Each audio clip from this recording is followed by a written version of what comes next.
Assalamualaikum warahmatullahi wabarakatuh. Salam sejahtera, Om Swastiastu, Namo Buddhaya. Salam kebajikan.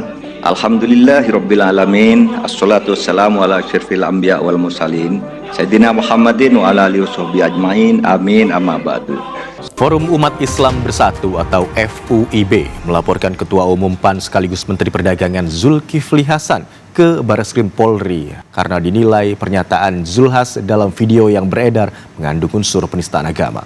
Pelapor membawa bukti video dan beberapa dokumen pemberitaan dari media. FUIB menegaskan laporan ini murni untuk kepentingan agama dan tidak ada sangkut pautnya dengan kepentingan politik. Bismillahirrahmanirrahim, kami dari Forum Umat Islam Bersatu FUIB secara resmi kita akan melaporkan Zulkifli Hasan terkait pidato yang dia sampaikan pada beberapa hari yang lalu, di mana pidatonya dinilai mengandung unsur penistaan agama. Ini akibat dari Menteri Perdagangan, dia jualan semua hal, termasuk isu hoax. Jadi dia dagang isu dan dagang hoax sebetulnya kan. Jadi ini jadi beban lagi pada Prabowo. Semakin hari Pak Prabowo itu dibebani justru oleh kalangan koalisi dia tuh. Dan itu pertanda bahwa tidak ada koordinasi kampanye sebetulnya. Karena hanya mengandalkan baliho, hanya mengandalkan aparat negara. Padahal sebetulnya Zulhas ini mestinya punya kemampuan untuk sedikit reflektif. Karena PAN kan dikenal juga sebagai partai yang reflektif. Tetapi itu nggak mungkin terjadi. Karena akhirnya Zulhas menjadi dangkal itu. Dan kedangkalan itu yang dianggap oleh netizen sebagai itu bagian sebetulnya dari persiapan-persiapan tim 02 ini yang gagal untuk melihat isu apa sebenarnya yang relevan untuk diucapkan. Kan kalau Prabowo elektabilitas sudah tinggi dan itu versi macam-macam sudah tinggi, ngapain cari-cari perkara di wilayah-wilayah yang sensitif, terutama soal agama tuh. Walaupun memang mungkin ya dari awal kita tahu nggak ada niat Zulhas untuk menghina karena orangnya juga beragama kan. Tetapi ini tahun politik dan ini hari-hari di mana orang saling mengintip tuh. Itu bahayanya kalau seorang tokoh itu dia sekedar merasa hebat, tapi kemampuan empati dia pada lingkungan itu nggak ada tuh. Jadi saya mulai membaca bahwa ada sebetulnya hal yang lebih berbahaya, yaitu kalau diungkit terus-menerus soal-soal yang menyangkut politik identitas. Lama-lama semua orang yang berupaya untuk sekedar menjadikan atau mengquote satu peristiwa yang terkait dengan situasi beragama, lalu dibully dan akhirnya jadi perkara besar. Padahal ini demokrasi kita ingin tumbuhkan supaya kemampuan kita untuk berargumen tidak menyinggung hal-hal yang dari awal menjadi sensitif pada bangsa ini. Dari zaman Piagam Jakarta kan soal-soal begituan udah jadi semacam kesepakatan, jangan disinggung lah, mending dibiarkan itu tumbuh secara natural. Jadi Zulhas juga tidak belajar dari sejarah tuh, sejarah Ahok, sejarah Edi Mulyadi atau Edi Syah segala macam itu yang sering terkait-kait dengan urusan kepekaan antropologi kita. Dan itu tadi yang saya kira serius juga adalah tentu ini Bawaslu harus bertindak karena bagaimanapun juga kapasitas dia sebagai Menteri Perdagangan ya, Bung Rocky, dan jelas clear itu kampanye. Yang kedua, saya sepakat itu tadi ya, bahwa ini akan jadi beban berat dari Pak Prabowo. Apalagi ini kan belakangnya ada blunder-blunder yang saya kira mungkin sepanjang sejarah kampanye kita ya, baru sekarang ini kita melihat blunder berturut-turut begitu ya, mulai dari soal asam sulfat yang itu langsung ke kandidat, juga Pak Prabowo soal ndasmu etik itu ke kandidat, sekarang tambah tim sesnya begitu. Dan kalau begini biasanya ya, kalau udah mulai blunder terus muncul kepanikan, ya akan muncul blunder-blunder baru lagi gitu. Nah itu bahayanya tuh. Jadi mungkin anggap aja bahwa ya Zulhas memang dangkal aja cara berpikir dia dan nggak mampu untuk mengaitkan sesuatu yang sifatnya berbahaya dengan kedudukan dia sebagai Menteri Perdagangan. Itu kan mesti dia atasi dulu tuh, buat dia Menteri Perdagangan. Ngapain ngomong hal-hal yang sifat kampanye pada 02? Walaupun sebetulnya kalau kita mau dalami ya itu kesalahan Jokowi. Kenapa diizinkan Menteri Perdagangan masih juga menjadi tim sukses? Kan mestinya ditarik aja jabatan dia itu, portofolionya diendapkan dulu atau di freeze itu, supaya dia tidak memanfaatkan kedudukan dia sebagai Menteri Perdagangan. Nah sekarang ada dua hal tuh. Satu, soal tuduhan pelecehan agama. Yang kedua ada penggunaan forum-forum publik itu untuk kepentingan kampanye tuh. Itu dua-duanya juga harus ditegur kan. Bahwa Zulhas mengucapkan itu di forum yang seharusnya dia cuma bicara tentang kebijakan negara di bidang perdagangan, tapi dia manfaatkan. Ini mestinya teguran itu sama berbahayanya, atau peristiwa ini sama berbahayanya dengan soal agama tadi itu. Karena dua-duanya punya aspek yang melanggar etika publik. Secara etis seorang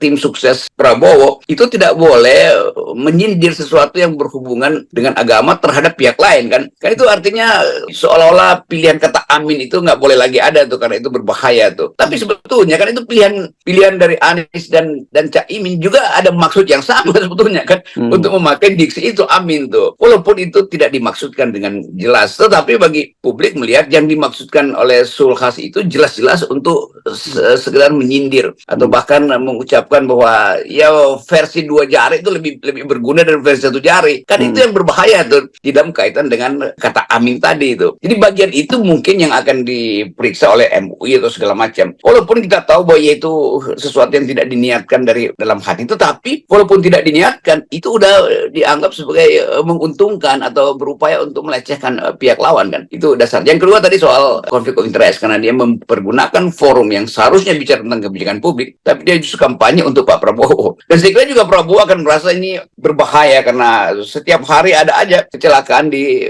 wilayah 02 ini yang disebabkan oleh ketidakhati-hatian dari para juru kampanye Prabowo. Jadi saya kira betul, apalagi satu ya kan karena beliau posisinya sebagai pejabat publik ya, dan kemudian itu ranah agama tadi ranah sensitif. Kalau yang tadi clear, saya kira yang kedua itu clear ya soal pelanggaran itu kode etik itu berkaitan dengan kode etik juga itu etik sebagai seorang pejabat publik ya. Yang ini sebenarnya kemudian kenapa kita kemudian menyatakan bahwa itu sangat relevan sekali soal etik itu, dan kita berterima kasih kepada Pak Prabowo sekali lagi karena menjadikan ini jadi perbincangan diskursus publik, dan orang kemudian makin sadar memang yang paling penting itu bukan soal regulasi, soal aturan. Orang boleh tidak ada aturan tidak apa-apa, kalau standar etik kita tinggi ya nggak mungkin terjadi kekacauan seperti sekarang ini gitu. Betul, jadi standar etik itu kan moral call dari dalam diri sendiri itu yang bisa mungkin dalam 2-3 detik otaknya bekerja, ini nggak boleh ucapin, kan itu dasarnya kan. Atau kalau terucap dia mesti cari cara untuk menyimpangkan ucapan itu supaya tidak dibawa ke ranah pelecehan misalnya, kan itu dasarnya. Kecepatan berpikir itu juga mesti ada pada Zulkifli supaya nanti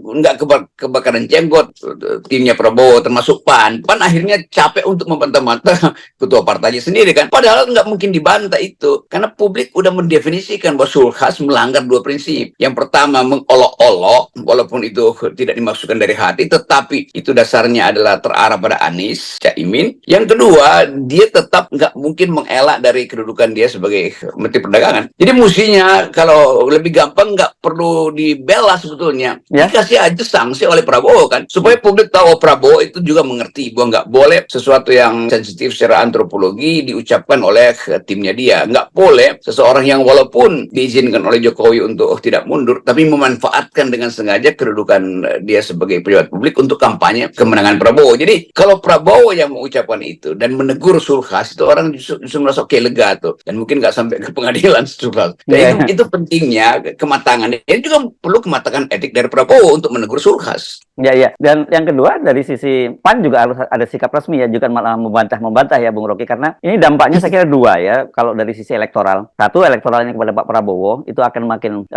kan bagaimanapun juga kan masih banyak elemen umat Islam yang mendukung Pak Prabowo ada. Tapi dengan cara begini ini bisa menggerus soal itu. Yang kedua bagi PAN, bagaimanapun juga basisnya PAN itu sekarang tetap saja Islam orang melihatnya, terutama Muhammadiyah lah. Dan yang begini-begini ini juga dampaknya bisa menimbulkan antipati bukan hanya dari kalangan umat Islam secara keseluruhan, tapi khusus dari Muhammadiyah juga. Kebakaran yang udah terjadi, madamin itu bagaimana cara memadamkan sesuatu yang udah berlangsung, dan di kepala publik itu dianggap bahwa Zulkifli memang tidak mengerti etika kebersamaan dalam kehidupan beragama dan tidak mengerti kedudukan dia sebagai pejabat publik tuh yang kampanye untuk kepentingan pencapresan Prabowo. Jadi sekali lagi Zulkifli ini, jadi daripada PAN sibuk membantah-bantah atau kalangan koalisi 02 ini berupaya untuk meluruskan, nggak perlu dibantah, nggak perlu diluruskan. Yang penting Prabowo sebagai calon presiden menegur secara terbuka di publik kelakuan dari Zulkifli, itu lebih bermutu sebetulnya, sehingga sekaligus bisa pulihkan melemahnya dukungan pada Gerindra karena bermacam-macam soal yang belakangan ini menekan Gerindra secara etik, terutama Pak Prabowo juga yang mengucapkan hal yang sebetulnya dalam percakapan biasa ya oke aja, tetapi orang melihat macam penampilan presidensiality. Jadi tubuh presiden itu kan selalu dianggap sebagai tubuh yang harus sempurna, termasuk tata bahasanya. Nah, Zulhas bagian yang tidak masuk dalam kategori itu. Demikian juga Prabowo. Tetapi soal ini bisa dihilangkan dengan satu kalimat bahwa Prabowo mengatakan, oke, saya menyesal mengucapkan itu, dan saya sekarang menegur semua mereka yang mengucapkan hal-hal yang tidak elok didengar oleh masyarakat Indonesia yang majemuk. Kan selesai masalah. Ya. Itu yang kita Ini sebut. kita kasih tips lagi nih pada Itu namanya yang kita sebut sebagai public relation management crisis ya, Bung Rocky, karena Ya, ini yang itu, terjadi ini kan itu. disaster. Ini PR disaster yang terjadi sekarang ini, yang melanda bumbu 002. Jadi kalau dalam permainan sepak bola ini gol bunuh diri, atau kalau di bulu tangkis unforced error gitu ya. Iya, ini sesuatu yang tidak diduga tapi kemudian melemahkan timnya tuh. Itu intinya. Dan itu kan nggak mungkin ada di dalam perencanaan perwasitan kan. Jadi sebetulnya bagian-bagian ini yang kita sebut aja bahwa publik sekarang justru menunggu kecelakaan. Jadi jangan bikin potensi untuk mencelakakan diri sendiri ya, apalagi gol bunuh diri itu kan konyol. Saya kira ini juga saya sepakat dengan Anda bahwa memang terlihat bahwa ini timnya yang besar gitu ya, tim paslon nomor 2 itu, tapi tidak terkoordinasi dengan baik gitu, sehingga terjadi yang ada nih main improvisasi masing-masing gitu, dan improvisasinya ternyata menimbulkan kakafoni, bukan seperti jam session ya. Kalau jazz itu jam session enak, Bung Rocky, tapi kalau ini kakafoni, gak karuan gitu, bukan simfoni. Kemampuan membuat simfoni itu yang nggak dipikirkan dari awal. Kenapa? Karena koalisinya juga koalisi kakafoni kan. itu dasarnya itu. Tentu ada aja orang di tim tim Prabowo yang senang nih si Zulhas diperkarakan sehingga portofolio. Iya, kan koalisi ini kan juga saling injak, saling sikut. Supaya nanti dalam pembentukan kabinet udah ada satu orang yang berkurang kesempatannya, sehingga yang lain bisa masuk lebih banyak tim dalam kabinet nanti kan. Nah, itu pentingnya kita mulai ucapkan kalau koalisi itu dasarnya sekedar pragmatisme itu berantakan. Padahal koalisi mestinya dari awal satu. Ini kan koalisi yang dipaksakan untuk capai 20% itu. Saya Islah Barawi terus terang merasa bahagia dan bangga atas penunjukan dari PDIP sebagai cawapresnya Pak Ganjar Pranowo kepada sesepuh saya dari Madura, Pak Mahfud MD. Kalau kita mau melihat sosok yang punya integritas, perjuangan terhadap negara ini demi tegaknya hukum, demi upaya-upaya untuk menghilangkan berbagai tindakan-tindakan kejahatan koruptif di negara ini, maka saya sangat bangga untuk mendukung Pak Mahfud MD. Seluruh masyarakat Indonesia yang masih berharap untuk tegaknya hukum di seluruh Indonesia, maka mari kita dukung Pak Mahfud MD. Insya Allah dengan ridho Allah Subhanahu wa Ta'ala, langkah kita dalam mewujudkan Indonesia sejahtera lahir batin, adil dan makmur akan mendapatkan jalannya. Qabul. Saya ingin sampaikan kepada seluruh keluarga besar Nahdlatul Ulama, ya ayyuhan nahdawiyun, idza huyyitum bi tahiyyatin fahayyu bi ahsana minha aw rudduha. Insyaallah Nahdlatul Ulama juga tidak akan pernah jauh-jauh dari Ganjar Mahfud. MD adalah cawapres ideal dampingi Ganjar. Pengamat mengatakan sejalan dengan nurani rakyat. Mahfud MD yang akhir-akhir ini ibarat singa buas yang sangat ditakuti para koruptor serta politisi bermasalah, itu diyakini publik sebagai sosok yang tepat jadi cawapres untuk mendampingi Ganjar. Ya, Mahfud termasuk tokoh nasional yang bersih dan jujur. Saat ini menjadi saksi bagaimana pidato Bung Karno selalu menggetarkan. Dedication of life disampaikan di sini mengajarkan kita agar bisa mengabdi pada bangsa dan negara. IKN yang tidak hanya memindahkan tempat dan ibu kota, tapi membuka mindset, merubah mindset untuk menjadi negara maju, termasuk hilirisasi industri yang akhirnya kita diperhitungkan oleh dunia. Hari ini kita meneguhkan hati, bekerja keras dengan api semangat yang tak pernah padam, menangkan PDI Perjuangan dan calon presiden PDI Perjuangan Ganjar Pranowo.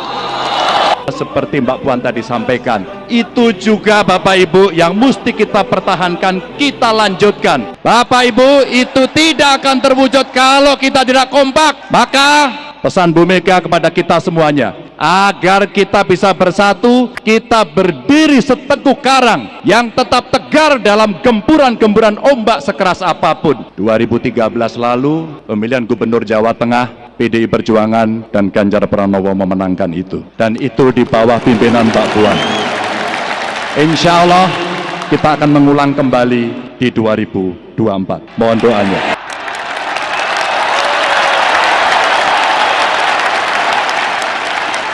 Semoga Allah senantiasa menuntun kita di jalan yang diridhoinya. Aku qouli hadza, astagfirullah li wa lakum. Wassalamualaikum warahmatullahi wabarakatuh. Terima kasih.